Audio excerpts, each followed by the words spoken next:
Ladies and gentlemen, boys and girls, welcome back to the Strompcast. We're at episode 243. We're coming off a pretty fun week. A win and a draw, but we take the draw, consider all things considered. I'm joined by two of my wonderful co-hosts. I'm joined first by my fellow Canuck, my main man, Danny. How you doing today, Danny? Doing good, bro. I as you've seen, I just switched out of the Canadian shirt just because it would have been too red for a Sporting podcast. Tudo vermelho, não Tudo posso vermelho. fazer aquelas coisas. But- Não se posso fazer aquelas neiras.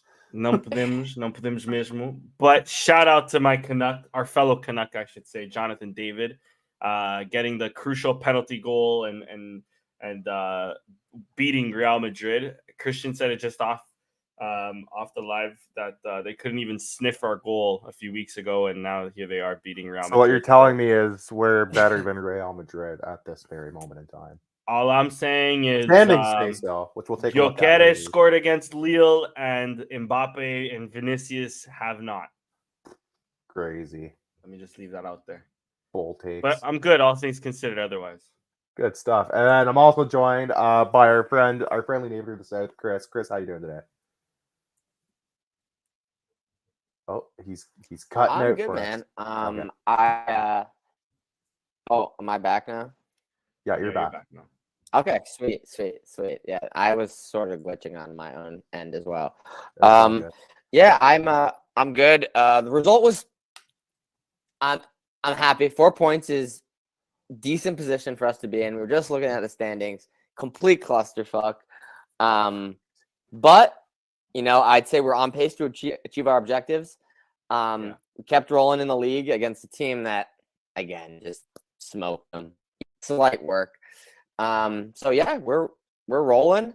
We're not a perfect team right now by any stretch, but we're turning results. So I have no complaints on that end for sure.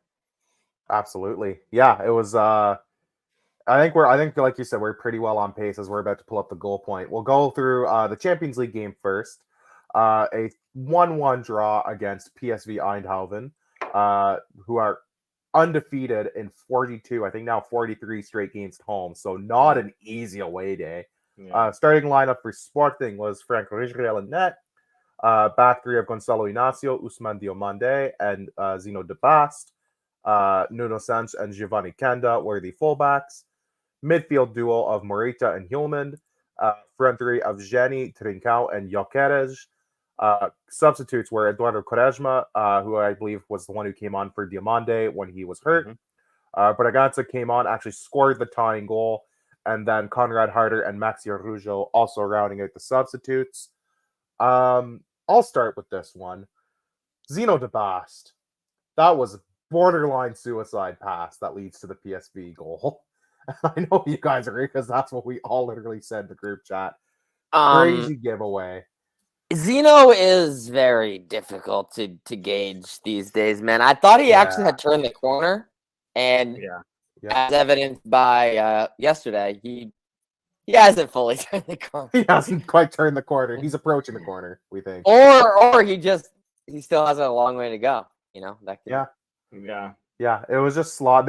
I will say, like, the whole team, not just going to single out De Bast, was sloppy in the first half, and he was among they were deserved to go into halftime trailing. If you would ask me my honest opinion, I will also say, I forget what I was going to say. Oh, I will also say, like, they were lucky it was only 1-0. Like, it could have been more. The goal that they scored, it's a very nice shot. There's not really much Israel can do there. It's a well-timed shot. It's well-placed, good pace. It's a really dumb, avoidable giveaway. That was totally not necessary. That really bit them in the ass. I felt the second half they looked VAR was going to save us. Because they did look at it for like 30 seconds. For a split second, because there does almost look like a foul in the build-up. It's complete Danny dive, honestly. To me, it was he nothing, always does and that. to me, it was nothing, and it was just a big nothing burger. No need. Also, the Champions League, they don't really call tiki-taka fouls. No, it's very seldom, if ever, you see that. They're not going to rule out a goal for this. Come on, it's not. No, it's not. It didn't really, because it also didn't really affect much before the goal. So just no need for it. I will say in the second half we looked a bit better. We were pressing them for a bit, but they were also pressing us. We had a couple really dumb giveaways. The Quaresma one that leads to a breakaway, and the guy rounds Franco Israel, but Israel does enough to cut off the angle, so he puts it wide. You have the unbelievable Eduardo Quaresma breakaway, and I can't describe this any better. He fell on his arse. And He he just slipped. fell He in slipped. such a way. He And like slipped. honestly, He bro, he slipped. could have slipped on his ass and like from his ass squared it. Past it. Yeah. And he tried to do that and still couldn't do that Still either. couldn't do it. Just a complete fail in every respect. So bad. Yeah. It was bad. Really bad breakaway. I mean, there was a lot of never instances of see guys. that. Also, the field was fucked. Like the field was. Yeah, like, they that were field was slipping and very sliding everywhere, man. Slippery, it seemed, because that wasn't the first instance of the game where someone had slipped. That was probably just the most memorable given. Also, another memorable circumstance. Jenny moment. I mean, obviously, like they were all trying to like find the right cleats and footing, which really no one did. No. First half, Jenny gets absolutely cooked, and then the camera pans him the next scene, and he's changing his booth, changing cleats. Yeah, yeah, on the fly, directly after getting fried. Yeah, right after he gets deep, borderline. Yeah, that was I mean, yeah, the field was bad. It was not good. I think Jokeres even commented to the camera. It's like immediately after post game saying like this was like ice skating or whatever. Like it was very very slippery. He said nice skating here. Yeah. My God. A Swede would know about skating too. Huh? True. Yeah, he wouldn't be too unfamiliar with it. Really nice goal by Braganza. Really nice little dink over the keeper there on the shin is a risky finish, man, because the shin it was risky business, but it doesn't take much for that to just completely go the other direction. But it was a great finish. But you know what? He risked it for the biscuit, and he got the cookie from the dryer. You know. We're just using random metaphors, but yeah, it was a nice goal, and then they immediately almost score again after. Like they really were pushing, forced a couple good saves. There was one good Jenny chance that goes a little wide, and then there was one right at the end from Harder after he came on, which forced a really nice save from their keeper. I think they're lucky. I think they're pretty fortunate to get away with a 1-1, like I'd already said. PSV was pushing way more as put by their XG on goal point, 2.1 to Sporting's 1.4. I think both draw. Of those are generous, to be honest. Yeah, a little. I'll take a draw. Sporting side, I think. Yeah. Oh yeah. Also, PSV had a chance that I swear had to have had an XG of at least 0.6. Like, I know which one you're talking. It was directly after their first goal. The dude was 1-on-1 right in front of the goal. He was like 8 yards out, and he completely shanked it high. Yeah. Yeah. That was crazy. But yeah, if you had told me after 2 match days we would have had 4 points from 2 games, I would have been generally happy with it. I knew we were going to have at least a very tough away game against PSV. I got both games wrong essentially because I had us tying the first game and winning this game. I should have reversed it. But I'll take 4 points. They're going into a winnable game against Sturm, where if they get on 7 points, I mean, 7 points from your first 3 games heading into your really difficult games, like that's pretty good. Yeah. You know, I think Arsenal, Man City. We would have taken it. I'd take it if you told me. Yeah, and if you offered it to us before, we would have taken it. Yeah, I'll take it. I'll take it if that's what ends up being the case. Knock on wood. You know, I think their most winnable game from that point out after Sturm is probably the last game against Bologna. But I think this team can absolutely get to 10 points and maybe even more because we've seen a lot of the big boys kind of stumble out of the gates too. Which is kind of the beauty of this format is it opens itself up to a lot of chaos. Like we'll go through the standings after we're done talking about this game, and there's some really weird anomalies that stood out to us just as before we went live as we were looking at that. I'll pass it off to you, Chris, for the game. Any additional thoughts? Then we'll go to Danny. What you made of this game? Anything that stood out to you?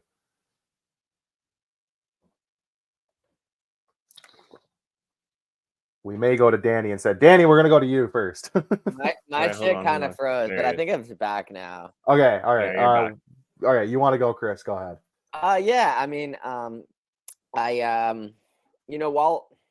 I will say that I definitely thought that PSV definitely had the better of the play, especially in the first half. Mm-hmm. I truly don't think it would have been fair for them to be up 2-0, right? I think that would have been slightly exaggerated. Although they did have a cup, they certainly had more chances than us. Mm-hmm.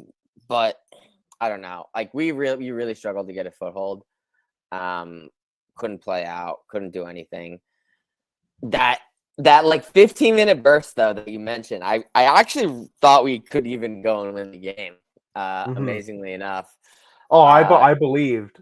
I believed that last 15 minutes. Yeah, we were really a lot more dangerous. Like seemed to have like renewed energy, renewed life. It would have been crazy, but I fully believed. I feel like these Champions League games, they have like that like to the final whistle. Like I don't know. They seem like I don't know. Maybe because it's a slightly higher level, maybe than an average League of B win game. But it just feels like it's really not over until it's over. Yeah. So I think that we need to keep that in mind for the rest of the games. Like you said, we still have to obviously win the games, and on paper, we should be beating Sturm. But if we do, yeah, we are in really, really good position to advance. Some of the bigger boys are struggling out of the gate more, especially, which helps us even more. I mean, I think that if there's a world where maybe we snatch a draw against some of the bigger boys, and because we've had a hotter start, I mean, maybe we're looking at potentially even sliding into that top 8. If you start to talk like 13, 14 points, I mean, I think it's possible. So we just gotta keep it rolling, and definitely want to talk about the goalkeeper situation that we have unfolding as well at some point. Yeah, for sure. Danny, what have you got? What have you got on this one? Yeah, I mean, quickly to just jump on some points that you guys mentioned as well. I mean, the Bast is such a weird game from him because he wasn't horrible, but he wasn't great. The goal leads to him, but they still needed to score a banger for that to go in nonetheless. But still, I mean, Richard, me and you being Canadians, hockey guys here, up the fucking boards, never down the middle. Clear, never down the middle. Can I tell a quick story? Boys. Can I tell a quick story from when I was playing futsal? I remember playing futsal, and I was called in for a buddy's team. He's like, "We need a goalie last minute. Can you play?" I'm like, "Yeah, sure." And there was a guy, and he was a really good player. I went to school with all these guys, and he was stuck in a corner. And I'm like, just get the ball out. Like, just clear it down, get it out, and we'll regroup. It's fine. I'm yelling at him to clear it. He dribbles his way out of trouble, and then immediately does exactly what DeBoss does, except this guy was wide open in front of the net. And all you hear in the gym is me go, "What are you doing?" Guy scores. Boom. Top corner. Nothing you can do. I just fucking swear. I'm like, for fuck's sakes. We get off the court after. He goes, I think the goalie needs to do better. I'm like, you fucking what blood? I fucking almost fought this guy. If I'm Frank Israel, I'm throwing something at DeBoss at halftime for that suicide pass. It's brutal. But like, and then the ball. More so on top of that, what pisses me off the most is the man low-key killed Diomande. Because I forget, I've been trying to look for the clip now, but I just can't find it. Well, we can't show it. Of course. But I've been trying to. I forget exactly what he does. I don't know if he misplaces a ball and then he doesn't win the. Yeah, I know he misplaces the ball, but I don't know if he doesn't have time to go to the defender or what happens if the attacker then passes it out to the wing. Exactly, Diomande covers for him. deflects a shot basically with his ankle, lands on it funny, and Yeah. he's out of the game instantly. So I think that more than the goal. I mean, of course, the goal is definitely frustrating, but that more than anything really pissed me off about the Bast's performance. I'm surprised to see him getting a bit of a higher score than Inacio, although Inacio also misplaced some balls in the first half as well. Inacio wasn't perfect either. But Inacio looked better once he moved to the middle, because at first when we made that substitution, DeBast was in the middle. I don't know what Amorim sees in DeBast as him being like the center guy. I think he's well and clearly our wide center back. But anyways, nonetheless, yeah, DeBast was doing poor. Quaresma. So the second half I didn't really watch. I had something to do for work. But I watched the second half afterwards. But I was following along somewhat on Twitter, and honestly, from Twitter, I thought Quaresma put in a 10 out of 10 performance. After watching that, not so much. 5 out of 10, maybe 6 out of 10. Like it was good. I love the energy he brought, but a lot of fuck ups. He fucked up from the first moment in the second half, almost leading to a goal. Also low key, the one play where the guy was freaking out because he wanted a corner kick. Yeah. Quaresma, I was like, he's flying in from behind. He's going to cause a penalty. Yeah, it was a kind of dumb second I saw him lunge in like that, I was like, penalty. That's it. He's going to break this guy's leg. So fucking fortunate, bro. Yeah. Yeah. He's lucky that he just misses the guy completely. Yeah, like, dude, because I was of the same opinion. Recklessly, bro. I was of the same opinion as he is, Chris. I'm like, oh my lord. For like half. There was even another play. There was another play where I get it. Honestly, it could be a miscommunication between him and Inacio, but both of them just sort of had a PSV attacker with a free header. I think it just went wide, or it just happened to land in like Israel's hands. So I mean, mind you, like talking about his slip, the tackle that he won, great. And then, like we said, he tries to like open up his body. I'm curious. I really wish he got the shot off, because you're clearly not hiding what you're going to try to do. You're clearly opening your body up and trying to go top corner. I'm not sure if the keeper does or doesn't get it. Nonetheless, a great run from him, a great way to win the ball back. But for the love of God, get the shot off. Yeah, but tough. Okay, like the pitch was slippery. I feel for him in a sense. Because obviously we mustn't forget trying to do that. It was obviously raining a little bit. It was raining. Mustn't forget it was raining. I don't know if it was raining or if just the sprinklers were like on. Mustn't forget it was wet out there. But I'll be honest again, because I only watched the second half afterwards. I knew Bragança scored, and I see this little short guy running. I'm not listening to the commentators, and at first I'm like, wait, is that Quaresma? But then there's such a clear path to goal that I'm thinking, oh, this is the goal. So this is Bragança. And then just seeing him slip, like, oh my God. It was like, oh. And then if we're gonna nitpick a bit, as I feel like I am a bit on Quaresma, I'll go for it. To stay on the floor afterwards when the team is about to counter. For the love of God, brother, get the fuck up. Get up. Yeah, brutal stuff. But I mean, still a better performance than DeBast. I'd say still a better performance than Inacio. A much better performance than Jenny. This is a game for Jenny to forget. I'm thinking Jenny is no longer a winger. He's definitely a wing back at this point. Not a game for Kenda to forget, though. Kenda played really well. Played really well. That first half where he nutmegged a PSV player and then crossed it in, beautiful. Dude, he almost had a really nice goal in the second half too. The one that he curled just went wide. Oh my God, just curled it wide, dude. I thought that one actually was in too. Me too. Yeah, first I just my literal reaction sitting in the chair literally to my left, I went. I'm surprised Fabrizio Romano hasn't figured that one out yet. He will. If he's watching our Against the Dick Ride Jokeres, he doesn't notice him too. I think he's tweeted once or twice about him, but not as okay. Because until the Jokeres prop, once the Jokeres prop stops getting clicks, he'll move on. Loki, if Kenda had like an iconic celebration, he'd be out of here already. If he does something cool, like to celebrate, like it's Jover. He's done. Yeah. But last thing, real quick. Go for it. I thought Bragança was going to get the start because he was part of that pre-match press conference. I thought so too. Great goal from him. I thought he came in and he changed the game for us a lot. I'm not saying it's not that he didn't have a great or a bad performance, but I feel like Morita so far this year has a lot more work to do. I think Bragança is leaps and bounds ahead of him currently, at least in terms of form. And I'm surprised to see Morita start as much. Maybe this game I kind of understand it a bit because he is a bit more defensive. I think they wanted to roll a bit safer this game because they knew how tricky an away day it could be. So, but nonetheless, I don't think Morita played bad necessarily. Exactly, but I think Bragança played much better. And I think this is like another game where it's showing where Bragança could very well start, and I think we start off much better than what we would with Morita. I mean, 2 games on the bounce where Bragança gets a goal, and we'll obviously talk about Estoril in a bit, but I think Bragança deserves that start now.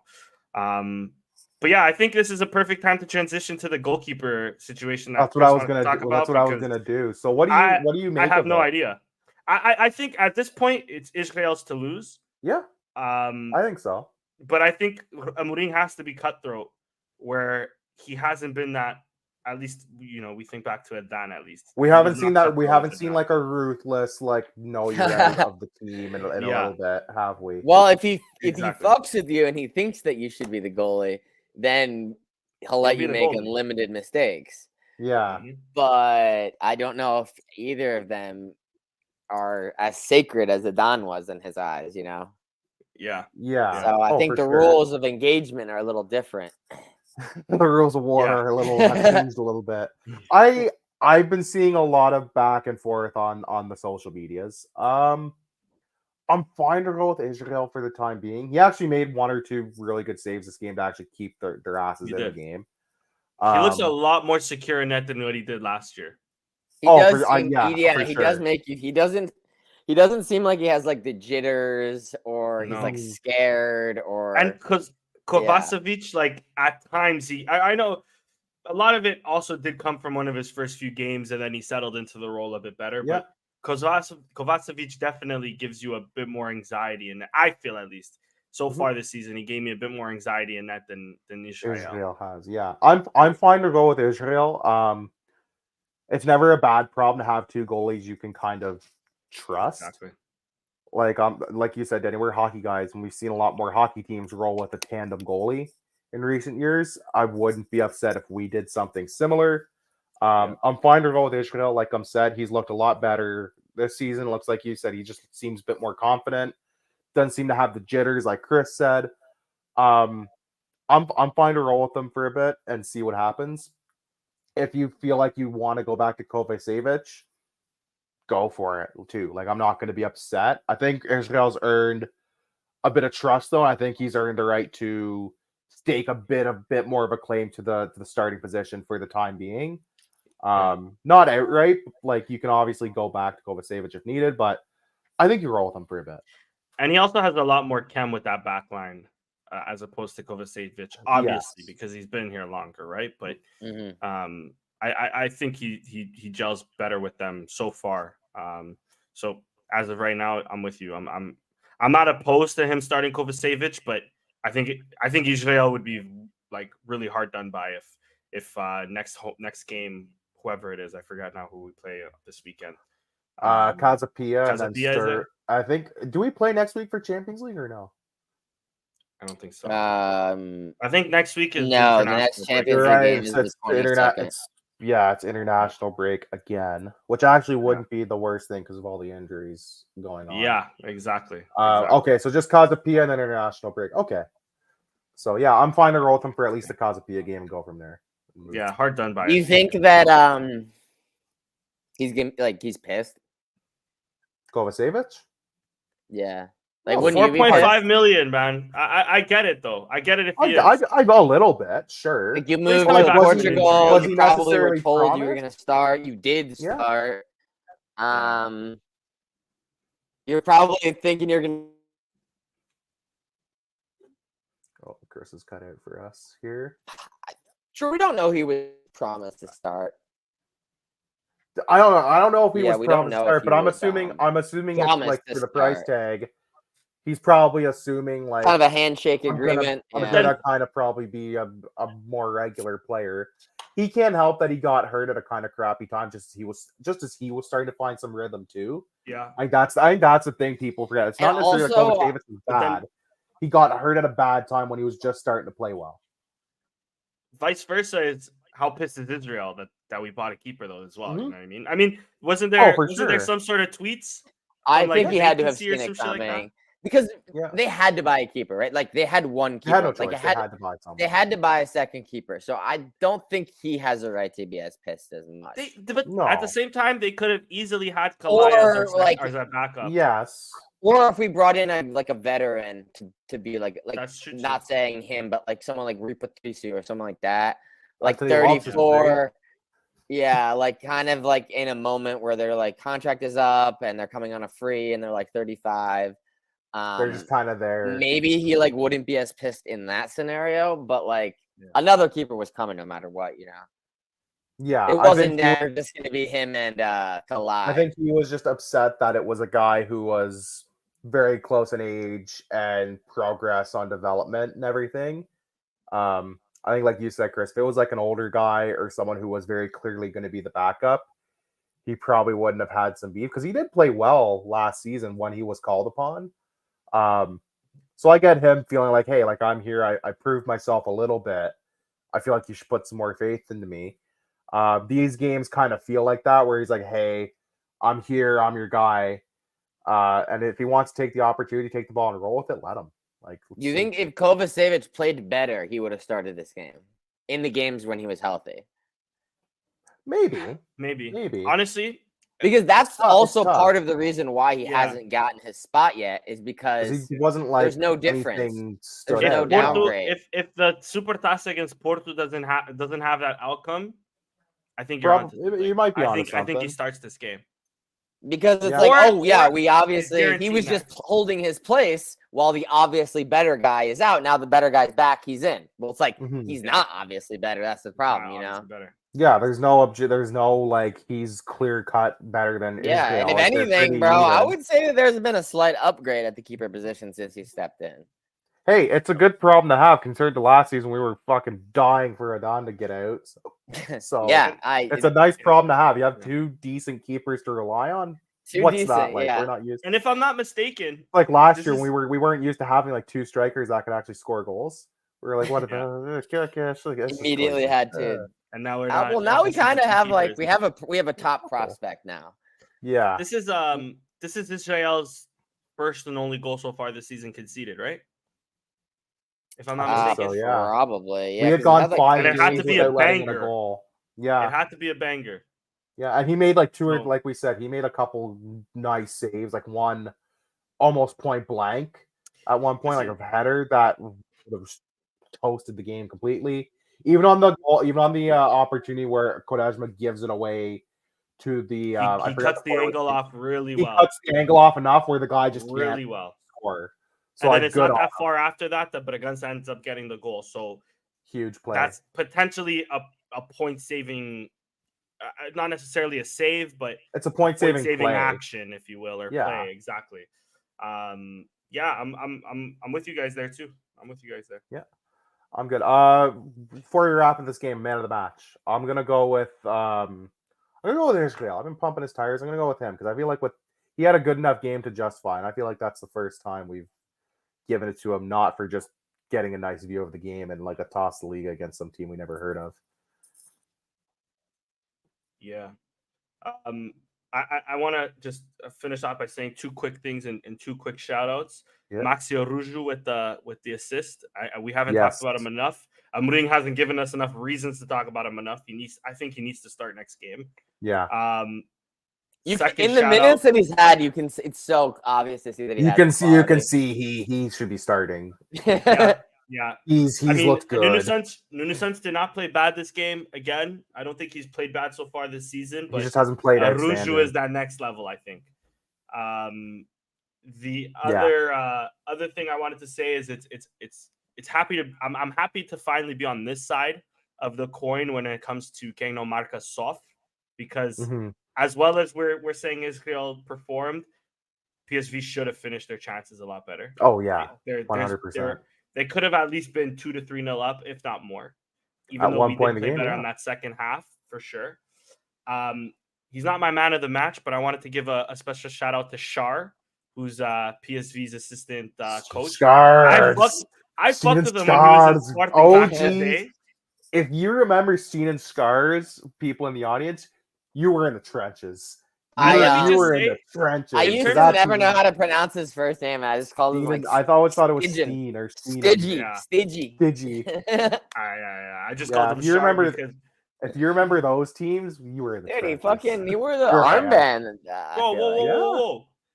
Richard, I was big on FIFA back in the day, bro. He was like 81 rated back. No, in the he day. was a good player. It's the rest fire. of the team. It was the rest of the team that was garbage. And in real life, garbage. Yeah, like that team was Steven Scars, Matthias Fernandes, Van Wolfswinkel, and a dream. That was it. And I was gonna say, within this last week, we got to see Shar on an assistant bench against Sporting. Yeah. We got to see the battle of Ugarte, Bruno Fernandes, and Ricky Van Wolfswinkel.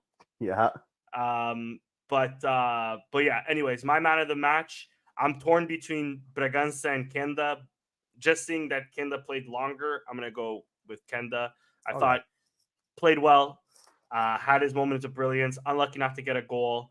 And for 17, again, I'm going to repeat this like I've said in the past, the maturity this kid shows in terms of on the pitch at 17, to hold a defensive position on top of that.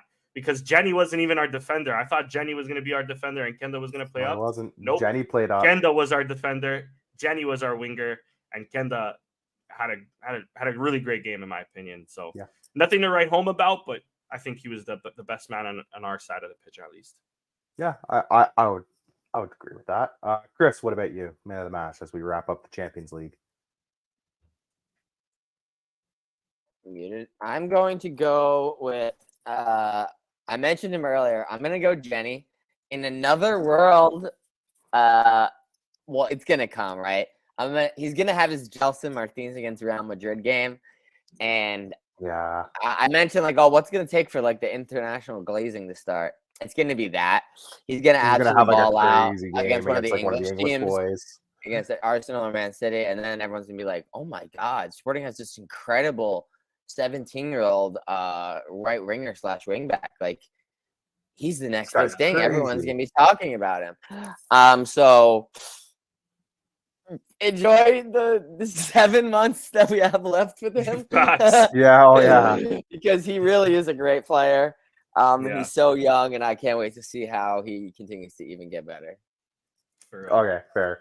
I'm going to stop the screen share. That wraps up that. We will go really quickly to the Champions League standings after the conclusion of match day 2. Everybody has played 2 games. Let me present real quick.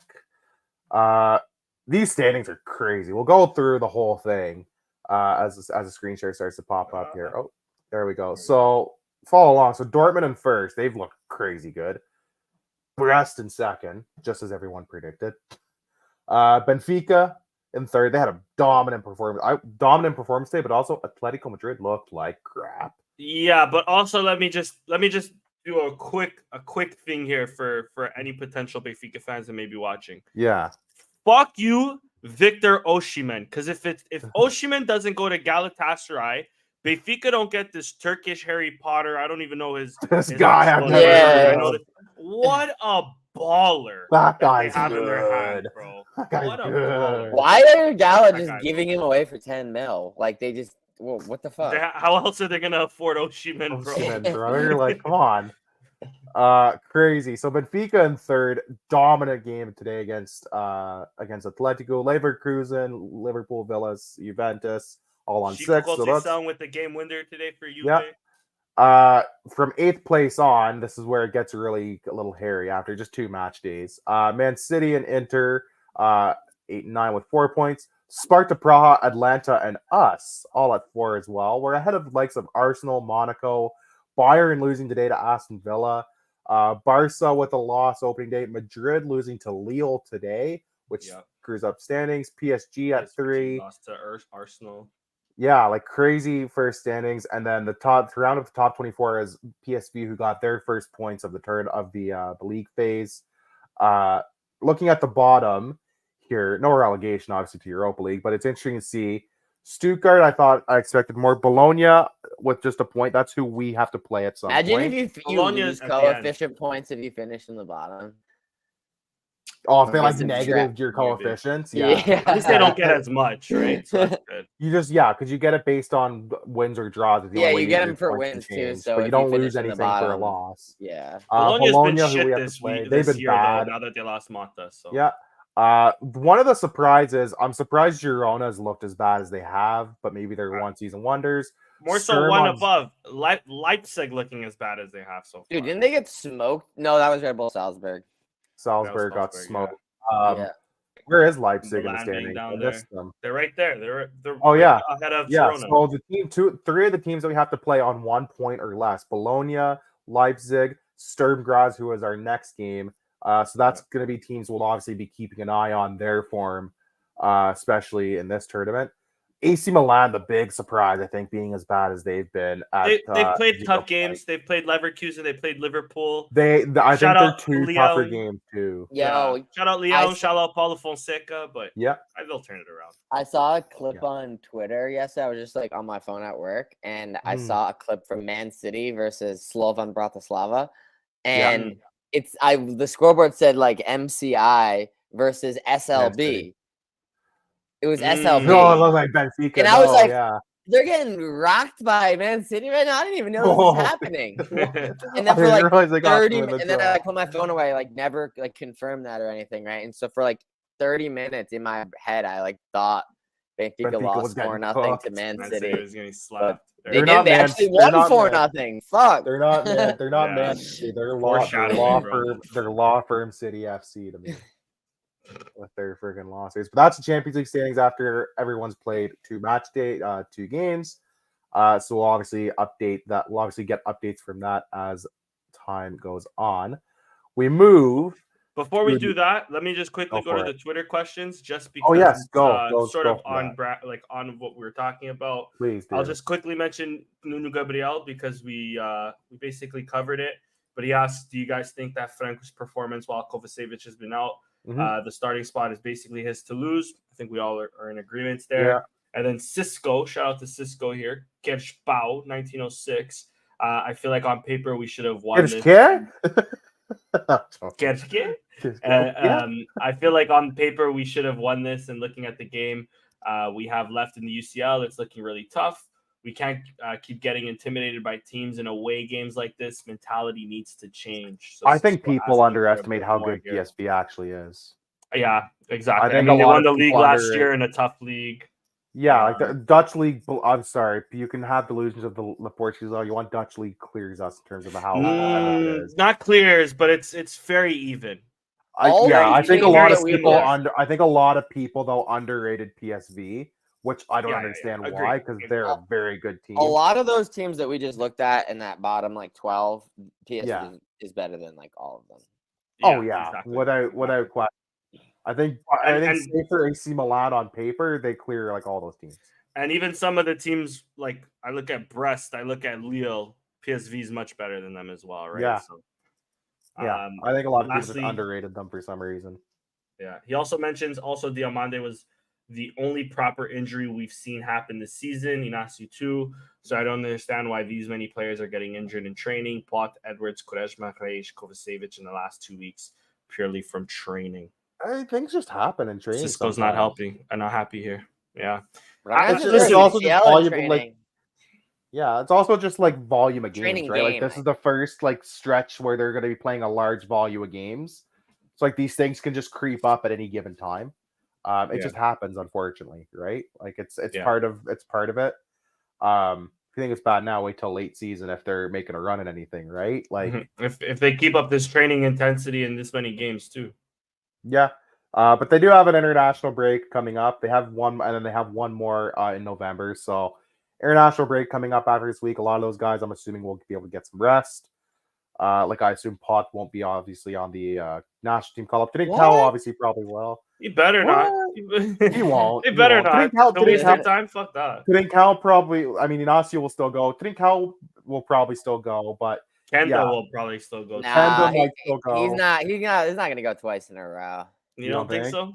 I'll give it to somebody else. They're gonna cap. I think they need to cap tie him sooner than later. True, they still need to do that. Actually, you don't piss him off now. Don't piss him off now when you got a guy like that. What else does he have? I'm assuming here. Mozambique or Guinea-Bissau or something. I thought it was like one of the old colonies, maybe, but yeah, like most of those guys will get like a rest anyways for the next couple weeks. So take that as you will. They'll get a bit of a break in Guinea-Bissau. Guinea-Bissau. There you go. So he's eligible for 2. Okay, then we're fine. Yeah. It's just the way things happen. You know, these things happen in training. It's their first stretch where they've had like a volume of games, like 2 or 3 games a week. So things just happen. That's the way of the jungle. The way she goes. But nothing to add to that. Anything you guys want to add to that? Nothing. Let's All do right, the Estoril game. All right, let's do the Estoril game. Let me pull up the goal point here in a second as that's popping up. 3-0 win for Sporting. Starting lineup of Israel and net, Mateus Reis, Ousmane Diomande, and De Bast as the 3 center backs. Midfield duo again of Hulman and Morita. Jenny Nuno Santos, the starters. Maxio Rujo did get a start in this game. Looked really good. Trincao, a starter as well, and Jokeres up front. Substitutes were Inacio Braganza, who had a goal, Conrad Harder, Giovanni Kenda, and Eduardo Quaresma. I did not get to watch really much of this game. I got to watch last like 10, 15 minutes, so I will yield to you guys for the big analysis. I'll just start off saying it's a nice. It's 3-0 win. It's a game they should have been winning. Seemed like they dominated for pretty much the whole game from what I was able to see on social and everything, so I'm happy. Daniel, I'll start with you. Thoughts on this game? Yeah, I mean, I didn't watch. I didn't put all my focus on this game after the first goal. Really, big football on Sunday, so couldn't really watch it. But from what I did see, bad game for our Buffalo Bills, Danny. Yeah. Great game for my fantasy football team, so we move. we move. But yeah, a dominating performance from start to finish. Really, they didn't really pepper us all that much. I mean, XG is 0.1. I don't really remember much of an attack from them. I think there's only like 1 in the second half, which if I'm not mistaken, comes from the best side. So. I think Israel got down to his left and made like one okay save. One save. I don't know if that was in the first or second half, but that's the only thing I can really remember.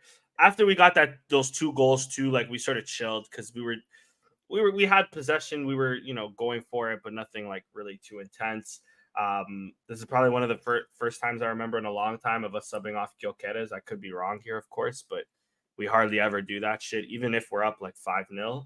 Well, I know he did go off with a bit of a knee, like he just kind of. Yeah, he iced his knee right away. He iced his knee. I think he was just a little bit sore. So like it was just probably a precautionary thing too. It's like we're already up 2-0. There's no need to push it just to hope that he pads his stats a bit. Like rather play it safe. Available for Tuesday. Exactly. I think that's more what that was too. I think, but even still, I think Amuri mentioned something about that, saying that every time he comes off the pitch, he's gonna ice his knee right away, sort of thing. But anyways, nonetheless, I mean, nothing really to write home about in this game. A comfortable performance. I do love that. I'm just remembering as well. There was some controversy about our first goal, about a foul just before Jenny gets it in. I forgot. I did see that in the highlights. I didn't make much of it. My only controversy that I found from that is that a Scottish guy is coaching Estoril and has the fucking best Portuguese accent. It's not broken Portuguese that he's speaking either. He speaks better Portuguese than us. You know what I mean?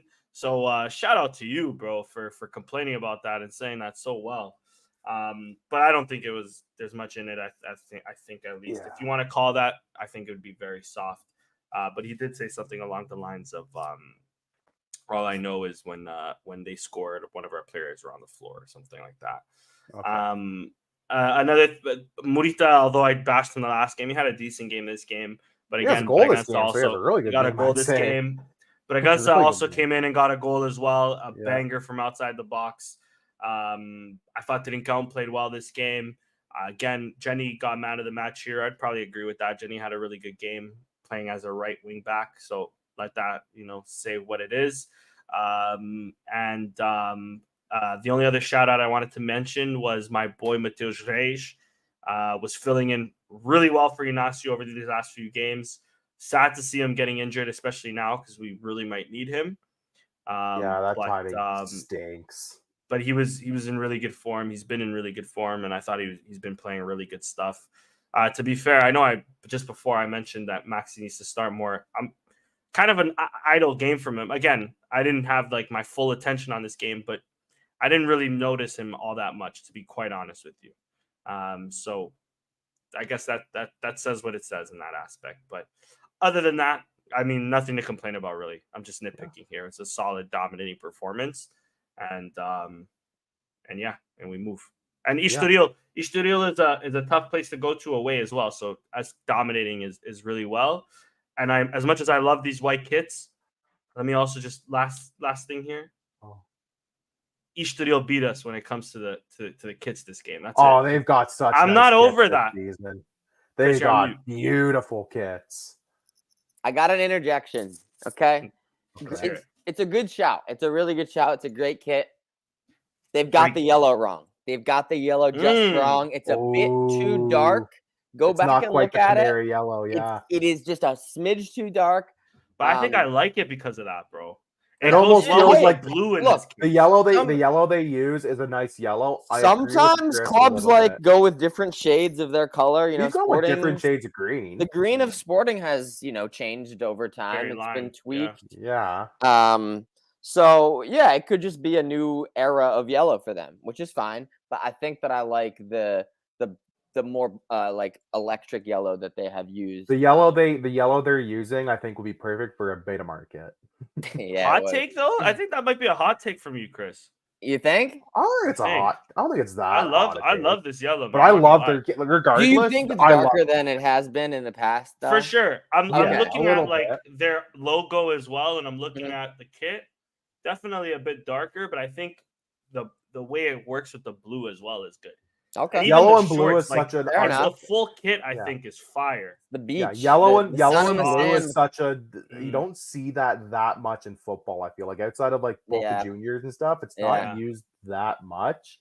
So I feel like it's a nice color combo because they complement each other so well. In America, you see navy and yellow a lot. I feel like you see, but like a nice lighter, like neutral true blue. Yeah. No, that's fair. Outside of kits, Chris, what did you make of this game? Because I got nothing to add.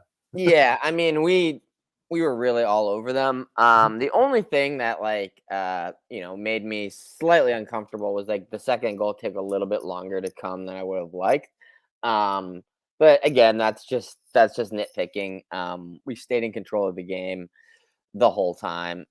Plenty of chances.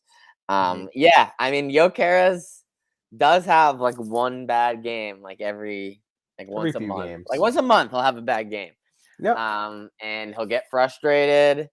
And in those games, it truly is best to take him out, I think, before like he sometimes I feel like he is at risk of do you ever honestly, it happens when we're winning 3-0 or like in this case it was like only the game wasn't resolved or anything, but I'm like dude, I think you're trying too hard. It's 3-0, you don't need to go run that ball down and then slam into the guy and then try to take just lightly pressure him, bro. It doesn't matter, or you don't need to try to dribble through 3 guys when I'm just chill, bro. And in the same case, it's bro, when it's not working out that great for you or you're having a frustrating game, you can kind of visibly see that he starts to get frustrated and pissed off. He starts yelling at his teammates more. I noticed as well. So that's the one aspect of his game that I think that he needs to work on. He's just almost managing emotions, the highs and lows of the game a little bit Mhm. better, because sometimes I feel like it can affect his play a little bit. But I mean, it happens to everyone, right? We can't. He's as close as you can get to just like having a great game every single game, right? Yeah. So You every can't. now You and can't. You can't. He's allowed to have a bit of an off. yeah, and it's like even this, it's like, you know, it's a 5.7. It's an average game for him, right? But Mhm. it's still like this game would still be considered like a good game by a lot of other like mediocre players that we've had through the ranks up top over the season, right? Yeah. So I mean, there's it's just the one thing that there is really to critique nitpick. about him, yeah, and to nitpick. Yeah. And we I think didn't, that's a fair and criticism. we found the goals from other places today, from slightly more unlikely candidates, Morita Braganza, And Jenny to an extent. Jenny Yeah. slightly more, slightly less, but yeah, to an extent. So yeah, as long as other people step up to fill the void when he's not on the score sheet, we'll be fine. Yeah, I think that's a bit of a difference I've noticed from this season compared to last, just early on, is the goals are coming from more. I mean, Gyökeres is contributing and scoring a ton of goals, obviously, still, but you're seeing the goals spread out a bit more across the team, which is a nice thing to see. Like, Braganza has got a few goals already this season. Jenny's got a couple this season. Trincao and Pot, when he was playing, have got a few goals in them this season. Morita's got a couple. You've seen some of the defenders get goals. So you're getting it from a bit of everywhere, which is never a bad thing. So it makes you comfortable where if Gyökeres isn't scoring, you have like 4 or 5 other dudes that can just put in a goal, no problem. But Rich, Benfica fans tell us that without Gyökeres, we're relegated. So we're cooked. I'm gonna be honest with you. I think I trust them a lot more than the stats you're telling me right now, bro. I'm just saying, bro. I'm just saying. I'm out of that. How about that? You ever thought about that? Think about that. So that's the Estoril game. Man of the match, I'll give mine to Jenny. Jens, who do you give your man of the match to? I'll yield to you. I'm gonna give mine. I'll also give mine to Jenny. I can't really give it to anybody else. Goal. That's fair. And he scored a banger too. But shout out to Trincao. He almost got a goal, bro. That thing hit the fucking post like he had 3 times on him this game. He had 2 assists, if I'm not mistaken. Like, he had a really good game. Yeah, I'm gonna. That's who I was gonna go with, Trincao. Yeah. That was my second, was Trincao, because I thought he had a really good game from the highlights. And everybody said Trincao had a really good game, so I trust them. So that does it for the Estoril game. We move on really quickly to the league predictions. It's been a weird week for the boys. Someone had a good day on the Champions League day. So we go to match day 7 versus Estoril. Danny predicting a 5-0. He gets 2 points. At least got Braganza. You got Braganza, so you got that. Chris, you got almost 3. You were really close. Yeah. None of the goal scorers. Tough. I had the exact scoreline, no goal scorer, so I was pissed. And then Sam had the results. We get a point, so we get 2 points, 1 point, 3 points, 1 point for that game. For the Champions League, though, no points from Sam. Sleeping again. Danny and I both going 2-1. No points for us. A rare slip up from the champ, especially. But Chris getting the exact score line and the result. So he gets the full 3 points for getting the result. That's the 1 point. And getting the proper score line, that's the 2 bonus points.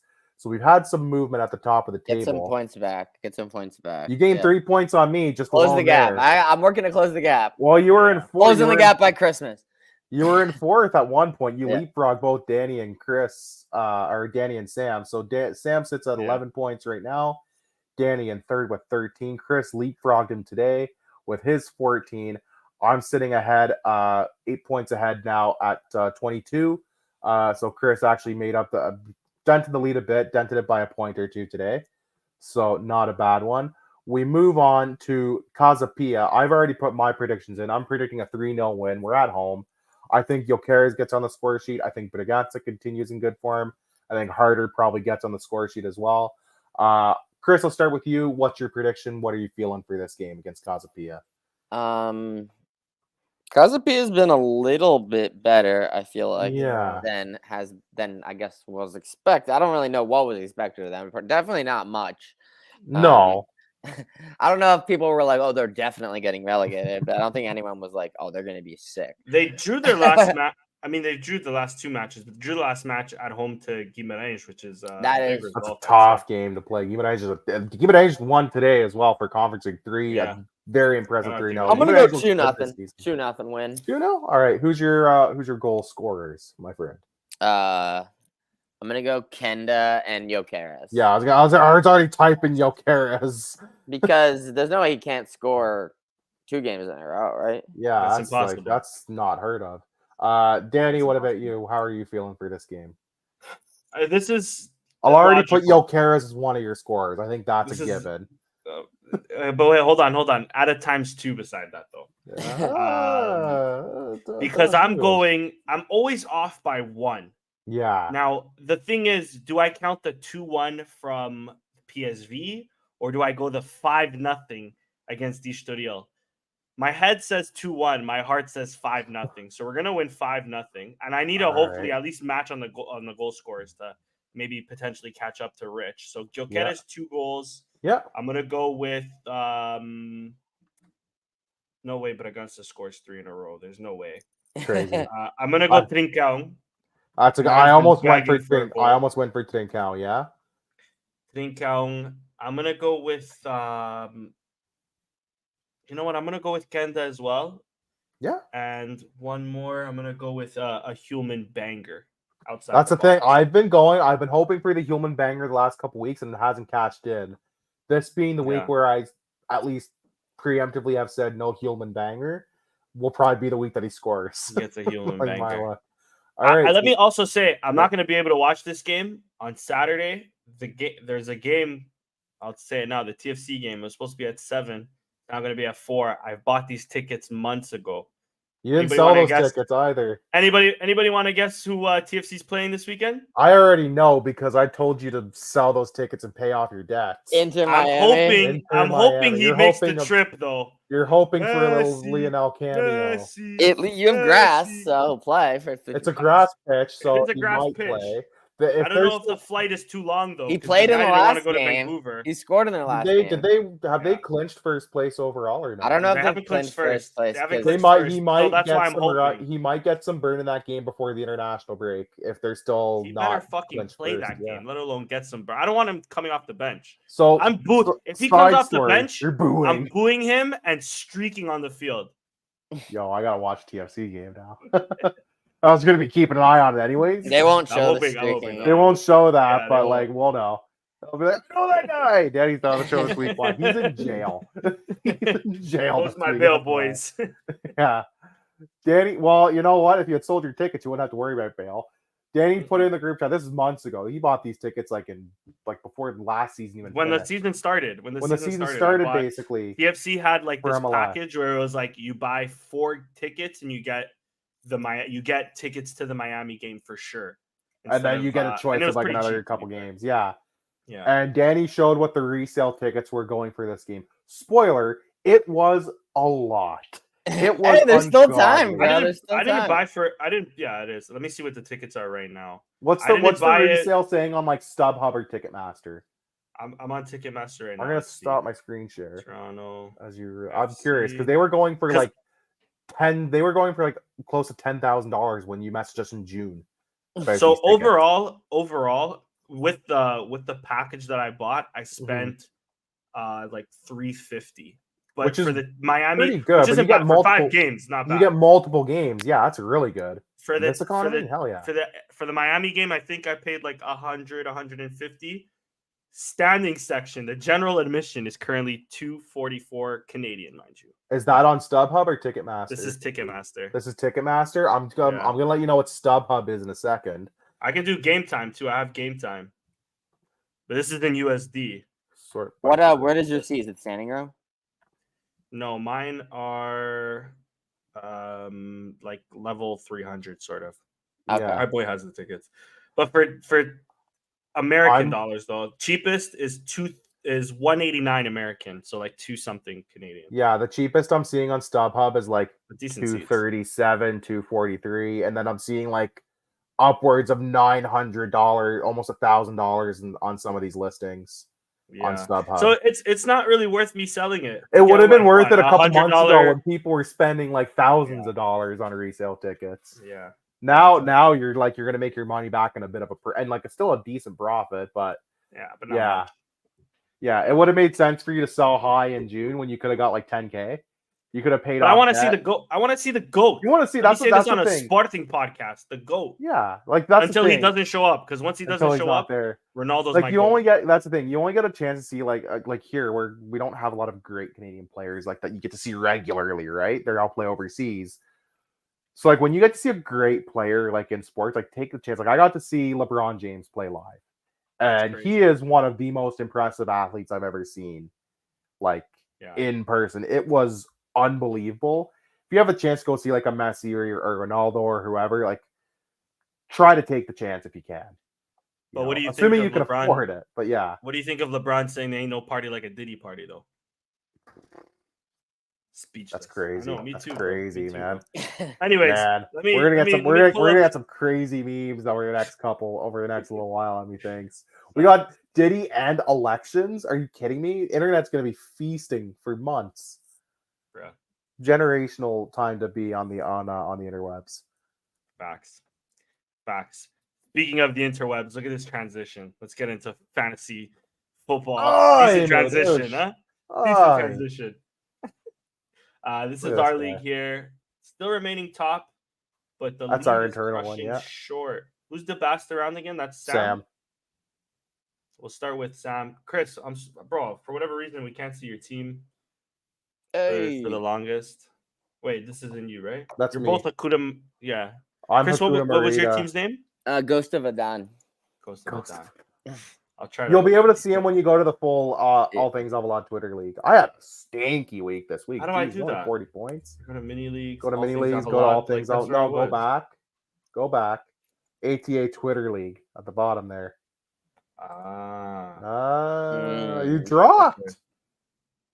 You've dropped. Yeah, I've been dropping. I need to make the transfers already. I've been dropping too. Ghost of Adan. So let's start with Chris's team here. Thiago Gaio on your bench. You'll have Font on your bench, but you have Ba starting, Otavio starting, Inacio just with 1 point. Inacio only with 1 point this game?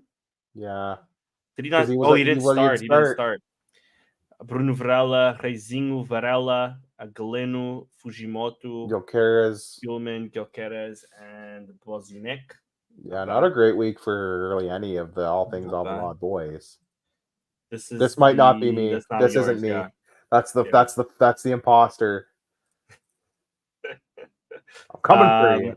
Ricardo Velho. I'm gonna make my transfers actually right after this podcast, to be honest, because this is enough. If there was an app on the phone, I would probably have already been making more transfers. Because I was actually on it last season for a bit. Like I made a couple runs. Yeah. But I can't be ours. Now. No, me neither. I can't either. And like the web page is just so difficult on the phone. It's not fun to navigate on desktop either. Yeah. But you have Nikita in defense. You have Thiago Gaio, Pot, who's been injured. But no points on the bench. Fair enough. Eustáquio, Bragança, Lemeias, Pinto, Marques, and again, Gyökeres not getting as much points. Let's go to Sam here. Sam has Kovacevic still in that. Again, same old thing. But Simão also in the bench, not getting any points.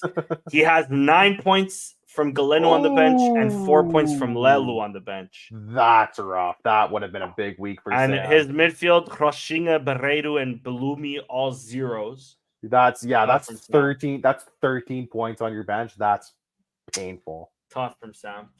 But Sam was traveling this last week, so fair enough. He was in Croatia this week, so shout out to Sam. Pavlidis and Gyökeres getting him some points up top. Again, Mora's been a big signing for a lot of people. Frimpong, Marcelo.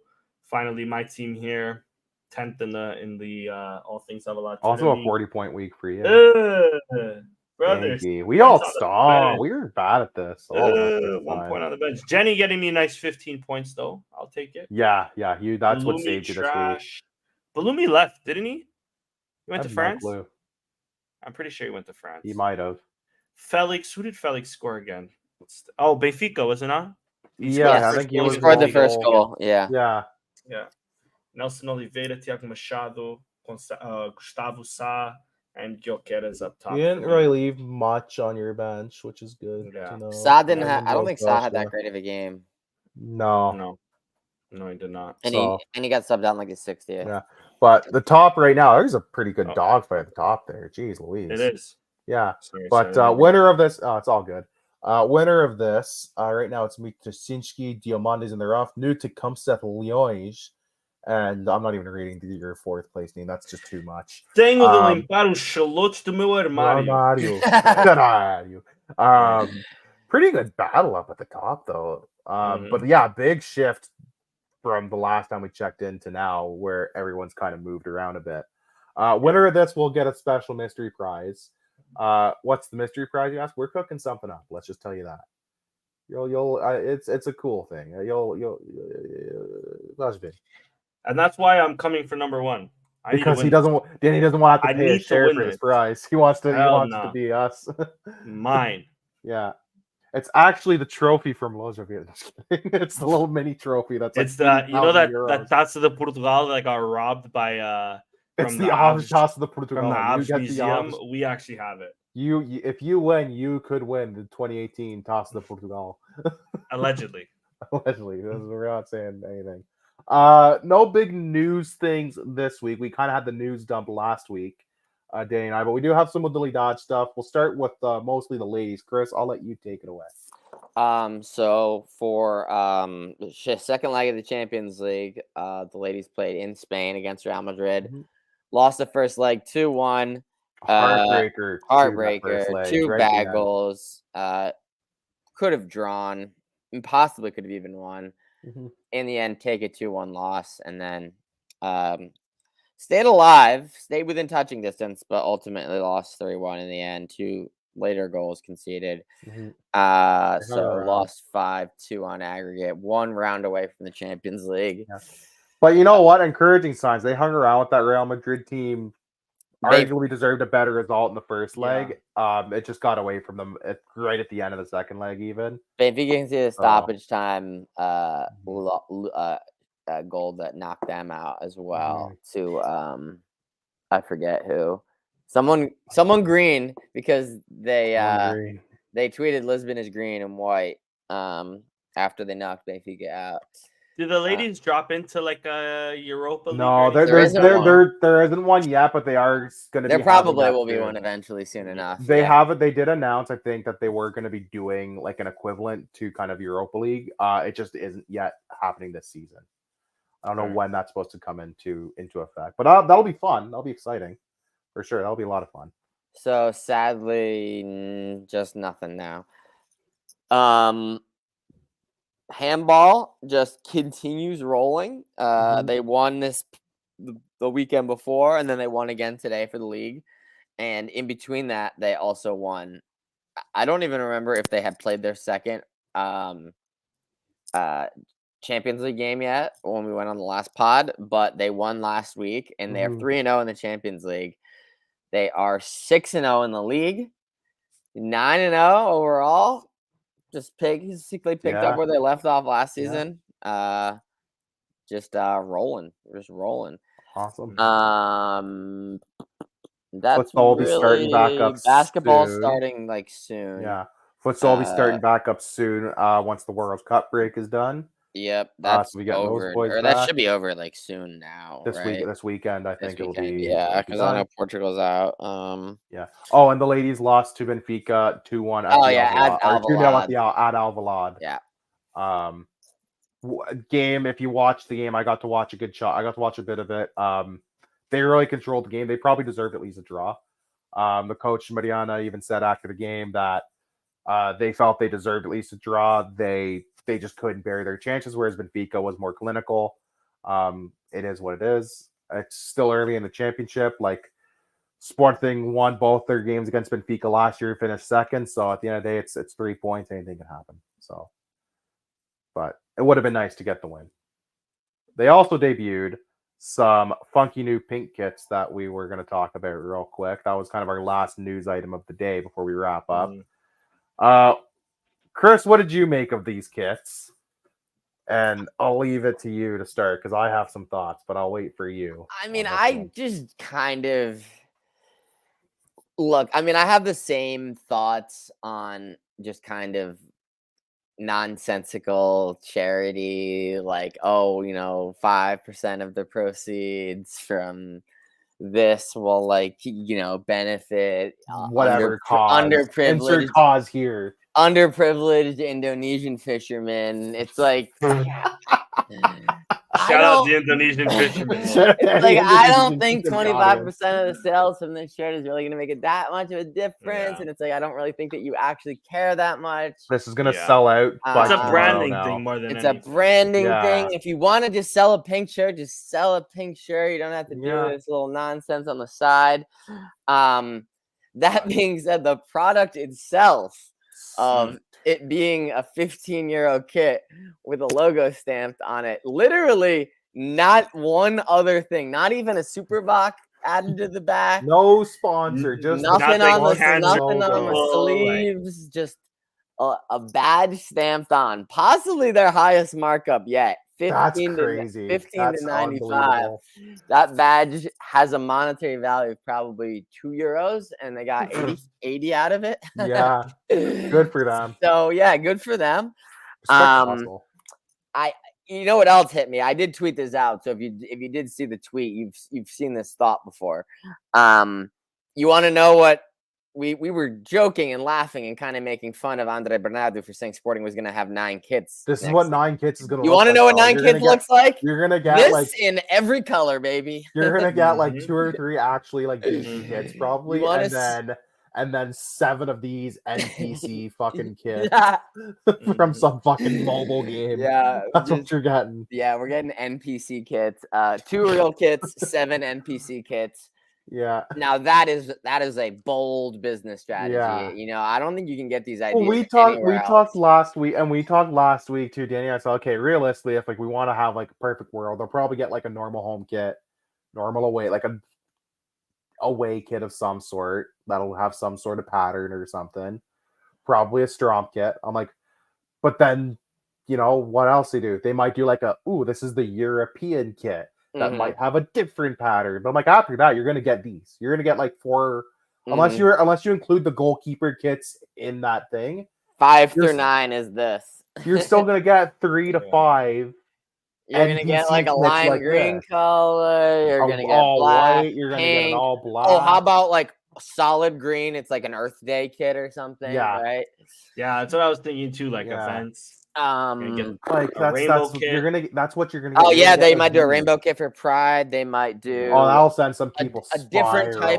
That might be controversial these days. Yeah, some people will spiral because they're afraid of rainbows. Pink is obviously breast cancer. I know. Leukemia is orange, right? Maybe a different ailment. I think Alzheimer's might be yellow, right? So something else of that nature. Yeah. And then they're 20% of sales go to Alzheimer's research. Yeah. I mean. Cool, nice, but we already know it's this is what it is, right? Yeah. And they might stumble onto some cool stuff, maybe almost by accident, right? If you throw out 9 kits, right, at least 3 of them have to be pretty cool, right? So at least a couple of them have to be unique, right? And I mean, this isn't bad, right? And it's kind of cool. We've never had a pink anything before. No. At least that wasn't a very corny, women specific item. But that's even the only then, thing. That Mujeres con Gatas scarf, right? That's pink. That's it. Just the scarves I can think of. That's it. Yeah. Maybe a t-shirt, a women's t-shirt or something. So it is kind of cool, right? In that sense, but I'm not spending €100 on that, Plus €30 shipping. Yeah, there's just no shot. There's no shot. You know what drives me nuts, by the way? It doesn't speak to me enough to be. You know what drives me nuts, by the way? And I was talking with my cousin Noah and his friend Jesse Marks. I'm gonna shout him out. He's a big fan of the show.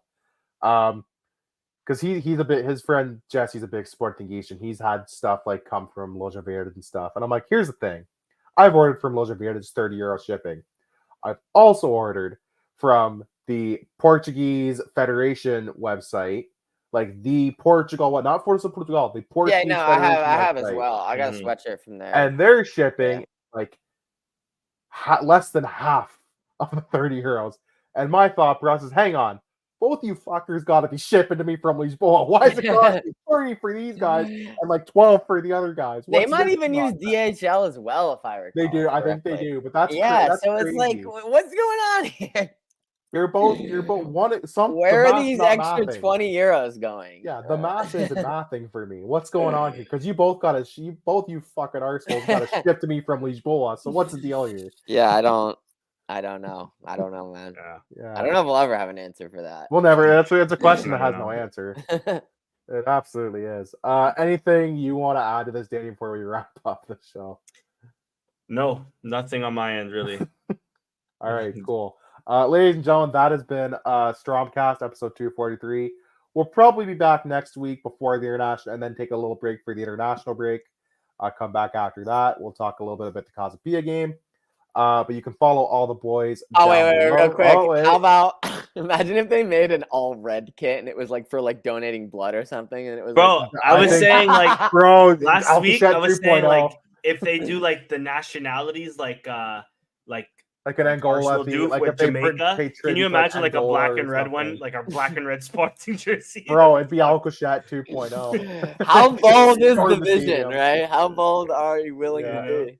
Yeah, are even the athletes even allowed to drive red cars anymore? Let alone they are now. I think I see red red cleats every now and again, and cars and cleats.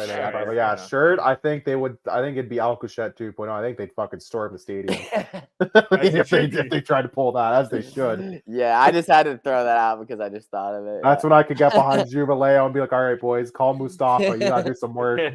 You guys got a job to do here." That being said, you can follow Chris down below. You can follow myself on X. You can follow Danny. Make sure you follow Sam as well. But most importantly, follow us, all things Alvalade, AT Alvalade on X. That's where you find any news, any rumors that we'll post. And you can find out when we're going live as well. And you can also watch us there live as well as on YouTube or wherever you're on social media. We'll probably be back next week for Casapia and just a quick international break preview. Other than that, I've been Richard Neves. I've been one of your faithful co-hosts. Take care and cheers. Viva Sporting.